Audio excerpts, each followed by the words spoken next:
Salam sang debaters, berani bertanya, berani ditanya. Jangan kerja kau hanya bertanya terus. Kawan-kawan, sekarang lagi maraknya ya berita tentang dilaporkannya dua channel apologet Kristen, yaitu People 88 dan Muhammad KC, ya kan? Secara saya tidak kenal mereka berdua, ya. Bahkan saya pun belum pernah nonton video mereka, baru kemarin. Tetapi kawan-kawan, yang mau saya katakan di sini adalah saya tidak melihatnya itu sebagai suatu karena saya tidak kenal maka saya tidak peduli. Tidak, saya tetap peduli karena kami sama-sama apologet dan sama-sama pernah mengalami masalah ini. Ya kan? Saya diberitahukan tanpa ragu apa yang terjadi. Jam 11.10 malam, saya langsung telepon Muhammad KC ya. Saya belum kenal sama dia. Apakah dia betul-betul Kristen ataukah dia Muslim, saya tidak kenal.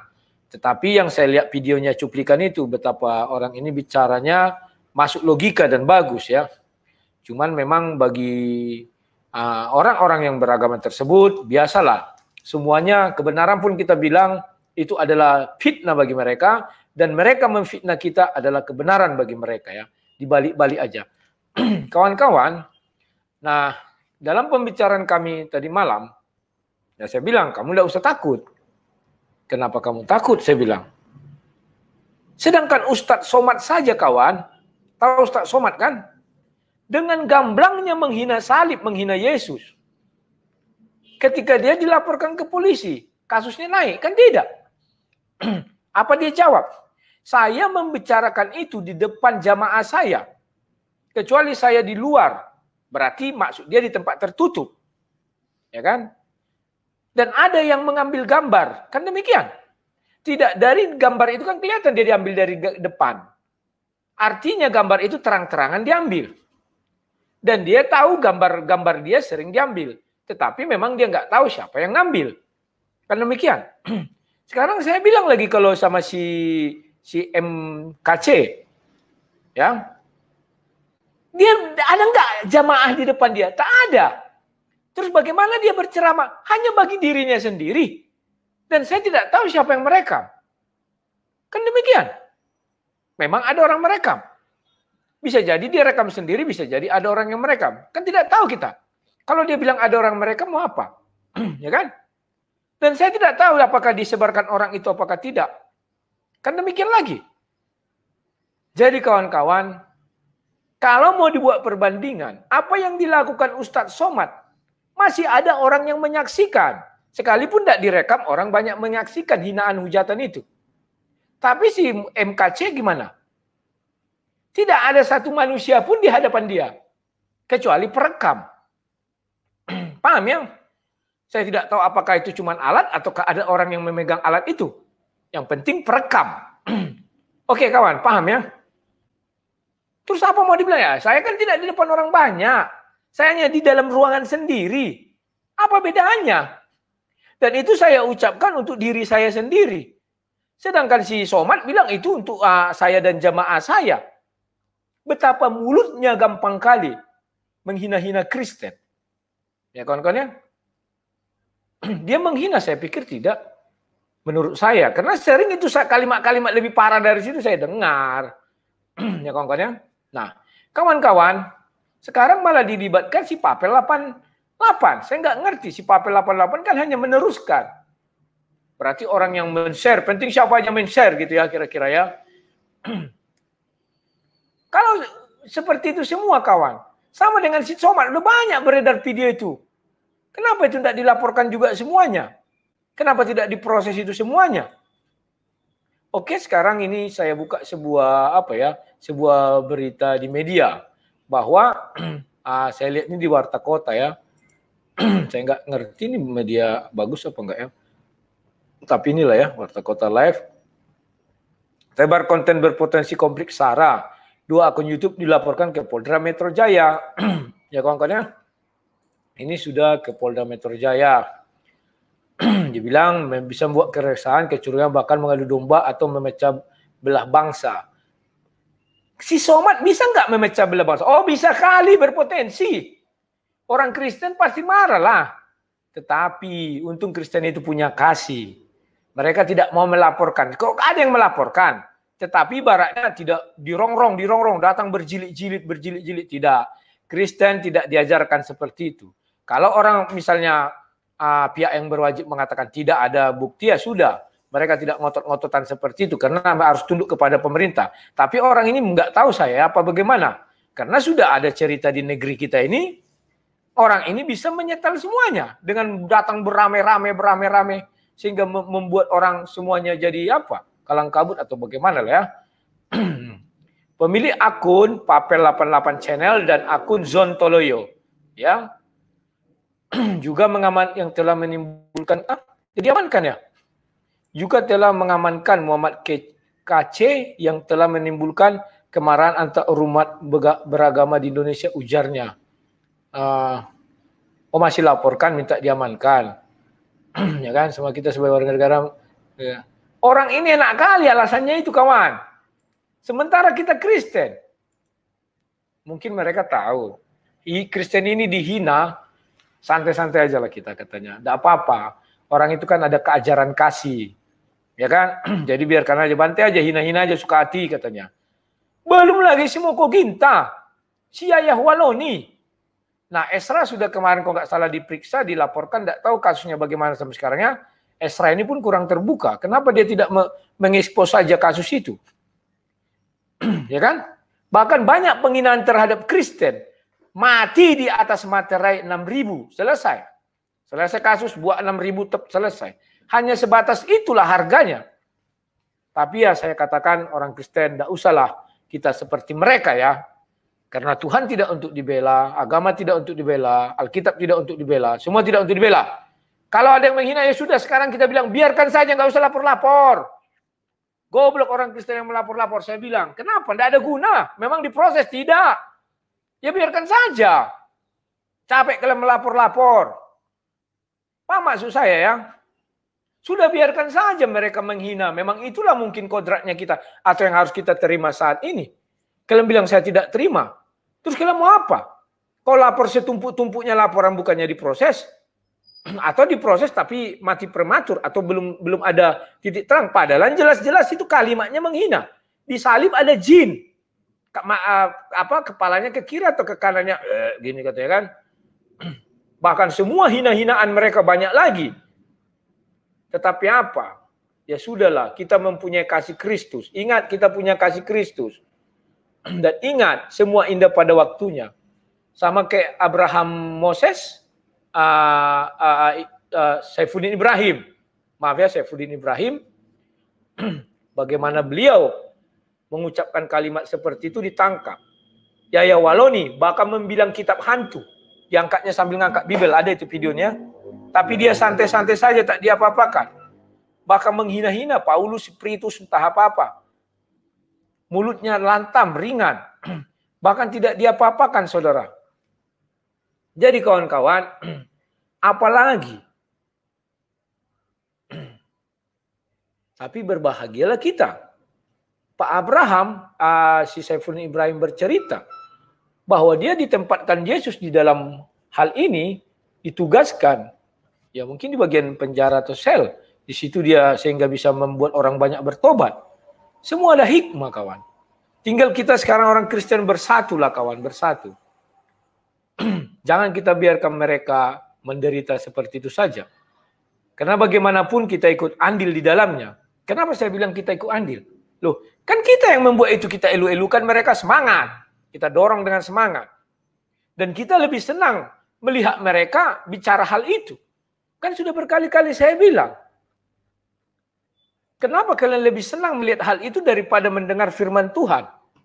Karena kalau mendengar firman Tuhan, kata yang sebagian akan bertentangan berbagai doktrin. Tapi kalau mendengar itu, kita satu arah. Tetapi kalian nggak tahu di balik itu bagaimana. Kan sudah pernah saya katakan. Jangan percaya sama orang itu. Bahkan saya pun berdebat, saya hati-hati. Oke, lawan debat saya mau menerima apa yang saya ucapkan. Tetapi yang lain kan tidak. Dan mereka mengatakan, mereka tidak mewakili kami. Jangan percaya sama mereka. Beda kawan, kalau orang Kristen ucapannya dipercayai. Dan orang Kristen tidak mau melakukan itu. Karena itu urusanku, kata Tuhan, bukan urusanmu. Beda kawannya. Jadi kawan-kawan, sekarang yang terjadi adalah, kemarin saya diskusi dengan si Tamparagi, dibilangnya, bro kalau begini, nanti semua apologet Kristen jadi takut dong. Saya bilang, kenapa harus takut? Maka kalian harus belajar undang-undang ITE. Apa dibilang di situ?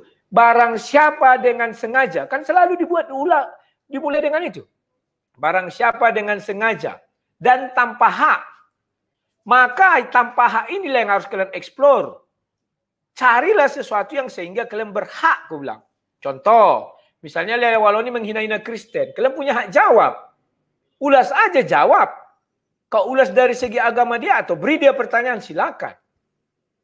Loh, masa dia enak aja mengulas-ngulas, kita nggak bisa punya hak jawab? Apa sih ini sekarang ini? Ya kan? Hak jawab, silakan. Tetapi sertakan orang itu bicara. Sudah, itu yang pertama. Yang kedua, menyebarkan. Ya kan? Mentransmisikan. Dan seperti itulah ya. Kalimat dua ini. Kalau kalian mau main aman, jangan tampak wajah. Selesai. Tetapi kalau tampak wajah, yang pertama dicari memang harus kita yang punya wajah itu. Dan laporan memang tetap kepada channel dibilang. Tapi karena ada wajah kita, kita dicari. Kan demikian kawan-kawan. Saya sudah mengalami banyak fitnah di dunia maya ini. Tahun 2011 kasus saya besar. Semua data saya diambil. Sudah. Dibuat akun palsu. Sudah. Setelah dibuat akun fanpage itu ya tepatnya, sorry kawan, fanpage palsu dibuat. Setelah dibuat fanpage palsu atas nama saya, maka mulailah mereka menghina. Tapi dia teledor kawan. Di bawah sekali dia menghina Kristen. Mungkin dia dihasut kawan-kawan, kok kau jadi menghina Kristen, balikkan supaya si Rudi yang dikejar, difitnah segala macam. Akhirnya difitnah lah saya. Dan saya alami itu kawan. Ya untung saja saya hidup di lingkungan pendebat. Pendebat itu dulu kuat persatuannya kawan-kawannya. Kalau YouTuber nggak kuat. Karena semuanya sebenarnya di ujung-ujungnya duit. Sehingga saling curiganya sebenarnya YouTuber ini. Saling iri. Buktinya saya di-strike sesama Kristen. Ya kan? Hanya katanya main-main. Saya nggak tahu. Iseng-iseng. Kalau pendebat tidak. Kami dulu kompak kawan. Siapa yang kena? Woi, ini ada gini-gini. Semua itu ikut bekerja. Srep. Bagaimana teknik bekerjanya? Nantilah kalau saya sudah tua, saya akan bukakan semua. Saya bukan sok-sokan. Sudah pernah satu akun kawan saya masuk televisi RCTI dulu. Saya ingat sekali tuh. Terjamah dia. Tidak kawan. Karena mereka orang-orang hebat. Kami ada grup waktu itu. Sekarang nggak mau toleh kemana. Di dalam itu dibahas caranya meloloskan diri. Sederhana. Masuk TV. Mengenai bukan nabi kan, tetapi bla bla bla bla. Cari aja. Masuk itu. Jadi kawan-kawan, kita harus tetap semangat memberitakan Injil. Tetapi ingat, kalau kalian mau ngulas agama orang sana, cari hakmu ada di situ apa enggak. Maka dari itu sekarang saya hanya berdiskusi sama mereka, berdebat. Apakah ada hakmu? Ada. Karena saya dimoderatori oleh orang Muslim kan. Dan saya resmi diundang ke situ. Setelah itu kami buat kesepakatan, saya bertanya, dia bertanya. Saya bertanya loh, bukan menjawab, bukan menjabarkan. Sehingga saya punya hak, masa bertanya aja nggak bisa. Nggak mungkin lah. Itu hakmu sebagai orang yang punya agama menjelaskan kepada saya. Demikian juga saya. Dia bertanya, saya jelaskan. Bertanya jawab. Nanti malam saya berdebat dengan si Petai atau Peta Buyung. Dia seorang pengacara, lawyer. Kalian lihat bagaimana saya menaklukkan lawyer itu. Dia harusnya punya bahan yang banyak. Dia tahu falsafah, siapa mendalilkan. Dia harus membuktikan. Saya takut. Sudah saya cari di kepala saya kalimat takut, tidak saya temukan. Di dada saya juga tak saya temukan. Dan saya katakan, saya harus berdebat dengan kamu. Karena kamu omongannya besar. Jadi saya kejar orang-orang yang omongannya besar. Dan saya ajak debat. Saya tidak takut kalau mengenai hal itu. Tetapi saya takut. Kalau saya lihat saya bicara tentang agama sana, agama entah apa, saya sebut nama agamanya, saya sebut nama kitabnya, saya sebut ayat-ayatnya, saya takut. Karena sekalipun yang saya bilang kebenaran, bagi mereka itu adalah hujat. Berbeda. Kayak mereka menghujat Kristen, bagi mereka adalah kebenaran. Aneh kan? Sudahlah. Itulah yang kita terima saat ini, sampai satu hari nanti, negara kita bisa berdiri di tengah-tengah atas hal ini. Tidak condong kiri, tidak condong kanan. Kapan itu? Ya berdoa saja. Semoga cepat. Sudahlah. Mau berbusa kau laporkan si Somad. Mau berbusa kau laporkan si Yahya Waloni. Nehi-nehi. Ya kan? Tetapi mari kita doakan. Si PP88 dan si MKC agar mereka terbebas dari yang namanya pencobaan iblis. Ini saya bilang pencobaan iblis loh. Ya kan? Iblis itu kan ingin mengapakan orang, mencelakakan orang. Memasukkan ke sel karena dia berkata-kata tentang sesuatu hal. Dan demikian. Ya, kita doakan seperti doa Bapa kami, jauhkanlah kami daripada pencobaan iblis. Selesai. Ya kawan-kawan ya. Kalau kalian tanya bagaimana saya melihat kasus ini, di kepala saya sudah ada, tapi nggak akan saya bilangkan. Kalau sudah masuk namanya tahap 2, sudahlah. Tinggal menunggu berapa tahun. Tak ada istilah mau kau benar, mau kau apa, bebas. Tak ada itu. Maka kita doakan di dalam penyelidikan tidak ditemukan alat bukti atau kurang. Maupun di penyidikan. Saya sudah ngalami kawan. Baru-baru ini tahun 2018 sampai 2019. Saya juga berkasus undang-undang ITE. Ya puji Tuhan. Sudah sampai SPDP. Sudah sampai penyidikan. Tapi bukan pencemaran agama ya. Pencemaran nama baik. Istilahnya seperti itulah. Saya dilindungi Tuhan. Dan saya bersyukur. Karena masih banyak orang mengkloning akun saya di Facebook kawan. Kalau di YouTube kan susah. Tapi kemarin ada saya lihat. Sang debater sama, tapi tidak ada fotonya. Saya berterima kasih. Dengan cara itu rupanya saya dilindungi Tuhan. Ketika dibuka banyak kali nama Rudy Yohanes. Terus yang mana? Apakah saya menanggung dosanya itu semua? Maka pernah saya katakan, andai kata dulu ada diberikan penghargaan Guinness Book of Record, sayalah penerimanya. Karena akun Rudy Yohanes Tagalung di Facebook dulu sampai ribuan. Pernah saya lihat itu 10.000. Di cloning. Itulah saking tenarnya saya dulu. Apakah saya uring-uringan? Tidak, hanya satu fanspage yang saya uring-uringan. Karena akun itu yang membuat saya jadi tidak bisa tidur nyenyak, tidur siang malam. Dia menghina-hina secara vulgar. Itu bukan saya. Apa saya harus menanggung dosanya itu? Akun saya ada cuma satu. Dan akun saya sering dirudal. Karena saya pendebat. Di-report terus itu. Jadi mungkin sebulan saya buat akun 2. Selamat mungkin 1 akun sampai 5 bulan. Kan demikian. Itulah sebabnya saya tidak pernah lagi menulis agama di akun Facebook saya. Kalau saya tulis sebentar, kemarin kan sudah hampir kena rudal itu. Kena saya seminggu tak bisa apa-apa. Ya kawan-kawan ya. Jadi kawan-kawan, kita tidak boleh takut dalam hal ini. Tetapi kita harus cerdik seperti ular dan tulus seperti merpati. Saya tahu, saudara-saudara seiman saya lebih suka saya bicara tentang agama Islam. Mereka senang, emosinya terlampiaskan. Tetapi selalu saya ingatkan, tidak demikian kawan. Saya Kristen, diperintahkan untuk mengabarkan Injil Kerajaan Sorga. Mengapa kitab suci orang sana saya kabar-kabarkan? Salah itu kawan, saya bilang. Kita kembali, sekarang kita menyingkap rahasia isi Alkitab. Itu saya buat judulnya. Maka setiap ada orang yang mau bicara tentang agama lain, saya bilang, stop, tidak bisa. Jangan sebut nama, jangan mundur. Saya sebagai orang yang berpengalaman harus memberitahukan hal ini kepada kalian. Jangan sok-sok gagah-gagahan. Ya, ada yang mau bilang kita strike kembali. Alah, apa sih kekuatanmu?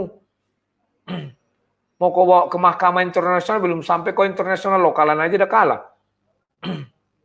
Makanya saya bilang kawan-kawan, udahlah kawan-kawan, enggak usah pala kalian buat pertentangan lagi, expose sana, expose sini, balik sana. Enggak usah lah. Saya ceritakan pengalaman saya ketika waktu itu kasusnya heboh. Saya baca kitab suci, ada satu ayat, berdiam diri saja kamu katanya. Tunggu sampai semuanya reda. Saya berdiam diri. Saya ditelepon sana sini, disuruh pergi ke polisi minta perlindungan. Tidak, saya bilang.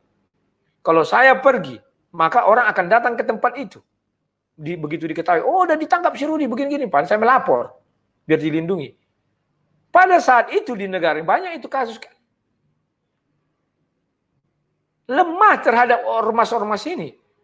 Maka saya bilang tidak, saya berdiam diri saya, biarkan saja. Kalau bisa dibuktikan, anggap saya. Saya nggak melakukan perlawanan, tidak melakukan kehebohan di dunia maya, diam saja. Diam saja. Sampai berapa tahun, 2 tahun, saya nggak melawan, diam aja. Biar aja mereka sibuk mencari itu bukti adalah saya. Karena saya pikir hukum harus tetap ditegakkan. Nah kawan-kawan, rahasia daripada undang-undang ITE, kalau kalian bicara ITE, ingatlah pasal 5, pasal 6. Itu penting sekali, terutama pasal 6. Bahwa apapun barang alat bukti atau barang bukti yang mereka berikan, hanya dianggap sah apabila aslinya bisa dibuka. Ya sudah, pasal 6 itulah kalian pelajari. Sama kalau pasal 7 agak susah ya penerjemahannya. Pasal 14, 16 juga bisa. Harus dibuka yang aslinya, dicocokkan, dah selesai. Ya kawan-kawan yang cerdaslah kalian, cerdas. Tapi bukan berarti saya tidak bisa tergelincir, bisa kawan. Makanya saya minta kepada kalian, ingatkan saya kalau saya mau tergelincir. Doakan saya agar saya tidak tergelincir. Takutnya saya tinggal saya nanti pendebat Kristen yang tinggal di dunia maya ini. Yang lain pada takut, yang lain lebih baik main safe. Tidur nyenyak, dapat uang dari AdSense. Atau dari yang lain-lain. Itulah terkadang saya ingatkan kepada kawan-kawan. Kenapa kalian harus menolong kami? Rasul Paulus bilang, ini kan medan perang kawan. Kalau saya sudah tahu baca medannya. Bagi yang tidak tahu, senang dia. Oh orang memuji-muji, wah ngomongnya ini. Kalau saya tidak, bisa menahan diri, merem. Rasul Paulus bilang, adakah seorang pergi berperang dengan biaya sendiri? Jadi kalau kalian membantu kami kawan itu enggak salah. Kalian memberikan sedikit donasi kepada kami itu tidak salah. Kalian kira enak kerja-kerja gini, bicara-bicara gini tidak ada bahaya sekali kawan. Ya kawan-kawan ya, saya harap kalian bisa mengerti. Oke kawan-kawan, saya ucapkan sampai sini dulu. Nanti malam saya mau berdebat dengan Petai Buyung jam 19.15. Topiknya jalan keselamatan dalam Islam maupun Kristen. Oke kawan-kawan, saya tidak akan takut berdebat kawan. Karena saya adalah sang debater, bukan sang penakut. Tetapi saya akan tetap menjaga lisan saya. Agar tidak ada yang tersakiti. Kalau ada yang tersakiti, tapi saya karena saya sudah berusaha, itu memang dibuat-buatnya lagi. Memang karena dia tidak suka aja, tidak senang. Karena bagi mereka kebenaran adalah hujat dan hujat adalah kebenaran. Oke, sekian dan terima kasih. Salam sang debaters.